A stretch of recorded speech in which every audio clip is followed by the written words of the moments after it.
Everyone, operation theatre and anaesthesia technology മീഡിയയിലെ പുതിയൊരു വീഡിയോയിലേക്ക് എല്ലാവർക്കും വെൽക്കം. അപ്പോൾ ഇന്നത്തെ നമ്മുടെ ടോപ്പിക് എന്ന് പറയുന്നത് ഓറോഫാരിഞ്ചിയൽ എയർവേ. അപ്പോൾ നമുക്ക് ഓറോഫാരിഞ്ചിയൽ എയർവേ പറ്റിയിട്ടുള്ള എക്സ്പ്ലനേഷൻസ് നോക്കാം. ഫസ്റ്റ് പോയിന്റ് എന്ന് പറയുന്നത് it is a medical device. ഇതൊരു മെഡിക്കൽ ഡിവൈസ് ആണ്. The aim of airway is to prevent tongue fall. നമ്മുടെ ടങ് ഫോൾ ആകുന്നതിൽ നിന്നും പ്രിവെന്റ് ചെയ്യാൻ വേണ്ടിയിട്ടാണ് ഈ എയർവേ യൂസ് ചെയ്യുന്നത്. The tip is inserted between tongue and posterior pharyngeal wall. എവിടെയാണ് ഈ ഓറോഫാരിഞ്ചിയൽ വാളിന്റെ ടിപ്പ് നമ്മൾ ഇൻസേർട്ട് ചെയ്യുന്നത് എന്നതാണ് ഈ പോയിന്റിലൂടെ പറഞ്ഞിരിക്കുന്നത്. ഇമ്പോർട്ടൻ്റ് ആയിട്ടുള്ള ഒരു പോയിന്റ് ആണ്, ബിക്കോസ് വൈവയ്ക്ക് ചോദിക്കാൻ ചാൻസ് ഉള്ളൊരു പോയിന്റും കൂടിയാണ്.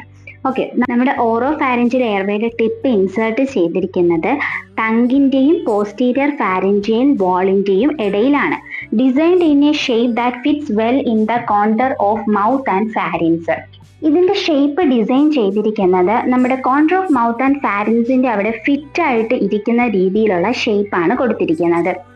Available in different sizes. ഇനി ഏതൊക്കെ സൈസസിലാണ് ഓറോഫാരിഞ്ചിയൽ എയർവേ അവൈലബിൾ ആയിട്ടുള്ളത് എന്നുള്ളത് നോക്കാം. പീഡിയാട്രിക്കിലാണെങ്കിൽ നമുക്ക് 0, 01 ഈ രീതിയിലുള്ള സൈസസിൽ അവൈലബിൾ ആണ്.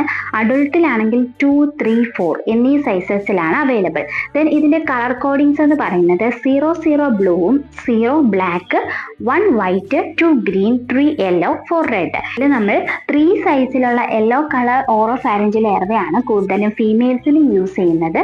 റെഡ് ആണ് മെയിൽസിന് യൂസ് ചെയ്യുന്നത്. ദെൻ നെക്സ്റ്റ് പോയിന്റ് എന്ന് പറയുന്നത് large sizes mainly used for males and smaller ones are used for females. ഞാൻ നേരത്തെ പറഞ്ഞ പോയിന്റ് തന്നെയാണ്. ഏറ്റവും വലിയ സൈസ് മെയിൽസിനും അതിന് താഴെയുള്ള സൈസ് നമ്മൾ യൂസ് ചെയ്യുന്നത് ഫീമെയിൽസിനുമാണ്. ഇനി ഏതൊക്കെ ടൈപ്സ് ഓഫ് ഓറോഫാരിഞ്ചിയൽ എയർവേസ് ആണ് ഉള്ളത് എന്ന് നോക്കാം. ടൈപ്സ് എന്ന് പറയുന്നത് 1 Guedel airway, 2 Berman's airway, 3 Phillips airway, 4 Hewitt's airway, 5 Waters airway. Metal ആണ്, അതായത് മെറ്റൽ മെറ്റീരിയൽ കൊണ്ടാണ് ഉണ്ടാക്കിയിരിക്കുന്നത്. 6 Williams airway incubator. Then 7 Patil Syracuse endoscopic airway. ഇതിൽ ഏതെങ്കിലും നമ്മൾ എല്ലായിടത്തും യൂസ് ചെയ്യുന്ന എയർവേസ് ഇതൊന്നുമല്ല, പക്ഷേ ഇതിൽ ഏതെങ്കിലും റെയർ ആയിട്ട് നിങ്ങൾ വർക്ക് ചെയ്യുന്ന ഹോസ്പിറ്റൽസിലോ അല്ലെങ്കിൽ പഠിക്കുന്ന ഹോസ്പിറ്റൽസിലോ ഉണ്ടെങ്കിൽ അതുകൂടെ ഒന്ന് കമന്റ് സെക്ഷനിൽ പറയാട്ടോ. നെക്സ്റ്റ് പോയിന്റ് എന്ന് പറയുന്നത് ഇറ്റ് ഈസ് ഡിസ്പോസിബിൾ ഡിവൈസ്. ഇതൊരു ഡിസ്പോസിബിൾ ഡിവൈസ് ആണ്. Have colour coding on bite block for size identification. Size ഐഡന്റിഫിക്കേഷന് വേണ്ടിയിട്ട് നമ്മുടെ ബൈറ്റ് ബ്ലോക്കിന്റെ അവിടെ കളർ കോഡിംഗ് ഉണ്ട്. നെക്സ്റ്റ് പോയിന്റ് എന്ന് പറയുന്നത് it is made up of black rubber or silicone rubber or plastic materials. എന്ത് മെറ്റീരിയൽ ഉപയോഗിച്ചാണ് ഇത് ഉണ്ടാക്കിയിരിക്കുന്നത് എന്നാണ് പറയപ്പെടുന്നത്. ബ്ലാക്ക് റബ്ബർ ഉള്ളതുകൊണ്ട്, സിലിക്കൺ റബ്ബർ ഉള്ളതുമുണ്ട്, പ്ലാസ്റ്റിക് മെറ്റീരിയൽസ് കൊണ്ടുള്ളതുമുണ്ട്. പ്ലാസ്റ്റിക് മെറ്റീരിയൽസ് കൊണ്ടുള്ളതാണ് കൂടുതലും യൂസ് ചെയ്ത് കണ്ടുവരുന്നത് കേട്ടോ. Then it can be sterilised by autoclaving. Autoclave ചെയ്ത് നമുക്കിത് സ്റ്റെറിലൈസ് ചെയ്യാൻ പറ്റുന്നതാണ്. ദെൻ സൈസ് കാൽക്കുലേഷൻ എന്ന് പറയുന്നത് it extends from the lips to the angle of mandible. ഇത് എവിടം വരെയാണ് എക്സ്റ്റെൻഡ് ചെയ്യുന്നത് എന്നതാണ് ഈ പോയിന്റിൽ പറഞ്ഞിരിക്കുന്നത്. അതായത് നമ്മുടെ lip to angle of mandible വെച്ചിട്ടാണ് നമ്മൾ സൈസ് കാൽക്കുലേഷൻ ചെയ്യുന്നത്. The next point എന്ന് പറയുന്നത് airway is inserted and rotates 180 degree and the flange comes to rest. എങ്ങനെയാണ് ഇൻസേർട്ട് ചെയ്യുന്നത് എന്നാണ് ഇതിൽ പറഞ്ഞിരിക്കുന്നത്. അതായത് നമ്മൾ പേഷ്യന്റെ മൗത്തിലേക്ക് അത് ഇൻസേർട്ട് ചെയ്തിട്ട് 180 ഡിഗ്രിയിൽ അത് റൊട്ടേറ്റ് ചെയ്ത് ഫ്ലേഞ്ച്, അതായത് നമ്മുടെ ആ പാർട്സ് അറിയാലോ, നമ്മുടെ ഓറോഫാരിഞ്ചിയൽ എയർവേയുടെ പാർട്സ് ഞാൻ പറഞ്ഞു തരാം. അതിൽ നമ്മുടെ മുകളിൽ കാണുന്നതാണ് ഫ്ലൈഞ്ച് എന്ന് പറയുന്നത്. അത് റെസ്റ്റ് ചെയ്യുന്ന പൊസിഷനിൽ എത്തുമ്പോഴാണ് നമ്മൾ എന്ത് ചെയ്യുന്നത്, കറക്റ്റ് ആയിട്ട് ഫിക്സേഷൻ ആയിട്ട് കൺഫേം ചെയ്യുന്നത്. ദെൻ ഇതിന്റെ കോംപ്ലിക്കേഷൻസ് എന്തൊക്കെയാണെന്ന് നോക്കാം. ഫസ്റ്റ് വൺ, മൈനർ ട്രോമ ഉണ്ടാവാനുള്ള ചാൻസ് ഉണ്ട്. Then pinching of lips and tongue. നമ്മൾ പെട്ടെന്ന് അത് ഇൻസേർട്ട് ചെയ്യുന്നത് കാരണം ലിപ്സോ ടങ്ങോ ഒക്കെ പിഞ്ച് ചെയ്ത് പോകാനുള്ള ചാൻസ് ഉണ്ട്. Then due to high pressure ulceration and necrosis happens. High പ്രഷറിൽ ഇത് വെച്ച് കഴിഞ്ഞാൽ അൾസറേഷൻ അല്ലെങ്കിൽ നെക്രോസിസ് ഉണ്ടാകാനുള്ള ചാൻസ് ഉണ്ട്. ദെൻ നമുക്ക് ഇതിന്റെ പാർട്സിന്റെ എക്സ്പ്ലനേഷൻസ് നോക്കാം. ഫസ്റ്റ് വൺ, ടിപ്പാണ്. Inserted into the mouth between tongue and pharyngeal wall. അതായത് നമ്മുടെ മൗത്തിലേക്ക് നമ്മുടെ ടങ്ങിന്റെയും ഫാരിഞ്ചിയൽ വാളിന്റെയും ഇടയിലായിട്ടാണ് ഇത് ഫിക്സ് ചെയ്യുന്നത്, അതായത് ടിപ്പ് ഫിക്സ് ആവുന്നത്. ദെൻ എയർവേ ചാനൽ, അതായത് ഓറോഫാരിഞ്ചിയൽ എയർവേയുടെ ബോഡിയാണ്. Airway passage to provide fresh gas provide ചെയ്യാൻ വേണ്ടിയിട്ടുള്ള എയർവേ പാസേജ് ആണ് എയർവേ ചാനൽ എന്ന് പറയുന്നത്. ദെൻ ബൈറ്റ് ഗാർഡിന് 3 യൂസസ് ആണ് വരുന്നത്. The bite portion is straight and strong.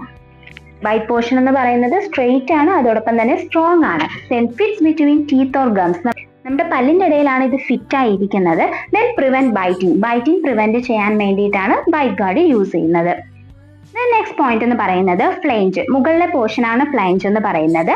The flange at the buccal and prevents from moving airway deeper into the mouth.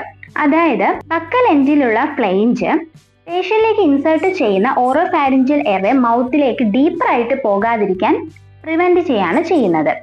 Then fix the airway in place. അതായത് airway നമ്മൾ confirm ചെയ്ത പ്ലേസിൽ തന്നെ fix ആയി ഇരിക്കാൻ help ചെയ്യുന്ന ഒരു പാർട്ടാണ് ഫ്ലൈഞ്ച് എന്ന് പറയുന്നത്. Then provide better seal. Better ആയിട്ടുള്ള ഒരു സീൽ പ്രൊവൈഡ് ചെയ്യാനും ഫ്ലൈഞ്ചിന് കഴിയുന്നുണ്ട്. ദെൻ ഓറോഫാരിഞ്ചൽ എയർവേയുടെ പാർട്സ് ആണ് ഞാൻ കൊടുത്തിരിക്കുന്നത്.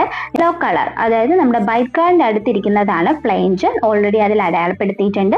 ദെൻ ബോഡി ലെങ്ത് ആയിട്ട് പറഞ്ഞിരിക്കുന്നതാണ് body of the oropharyngeal airway. Then ടിപ്പാണ് വെന്റിലേറ്റർ കോണ്ടാക്ട് ആയിട്ട് കാണിച്ചിരിക്കുന്നത്. ബെൻഡിങ് പാർട്ട് ഉണ്ട്.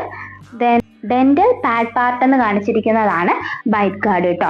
അപ്പോൾ നിങ്ങൾ എക്സാമിന് എന്തായാലും പിക്ചർ വരച്ചിരിക്കണം. പിക്ചർ വരച്ച് പാർട്സ് അടയാളപ്പെടുത്തുന്നതിന് പ്രത്യേക മാർക്കുണ്ട്. ഞാൻ ഓൾറെഡി എല്ലാ വീഡിയോസിലും പറയുന്നത് പോലെ തന്നെയാണ് ഇതിലും പറഞ്ഞിരിക്കുന്നത് കേട്ടോ. അപ്പോൾ നമ്മുടെ ഒരു സബ്സ്ക്രൈബറിന്റെ അഭിപ്രായ പ്രകാരമായിരുന്നു ഞാൻ ഈ വീഡിയോ ചെയ്തിട്ടുള്ളത്. എല്ലാവർക്കും മനസ്സിലായെന്ന് വിശ്വസിക്കുന്നു. മനസ്സിലായിട്ടുണ്ടെങ്കിൽ ഒന്ന് ലൈക്ക് ചെയ്യുക. അതോടൊപ്പം ഈ സബ്ജക്ട് പഠിക്കുന്ന സ്റ്റുഡൻസിലേക്ക് ഇതൊന്ന് ഷെയർ ചെയ്ത് കൊടുക്കുക. സബ്സ്ക്രൈബ് കൂടെ ചെയ്യട്ടോ. അപ്പോൾ നിങ്ങൾക്ക് ഏതൊക്കെ ടോപ്പിക്സ് ആണ് ഇനി വേണ്ടത് എന്നുള്ളത് കൂടി ഒന്ന് കമന്റ് സെക്ഷനിൽ പറയാം. അപ്പോൾ നെക്സ്റ്റ് വീഡിയോ ആയിട്ട് നമുക്ക് ഉടനെ തന്നെ കാണാം. അതുവരേക്കും ഓക്കെ, ബൈ, താങ്ക് യു.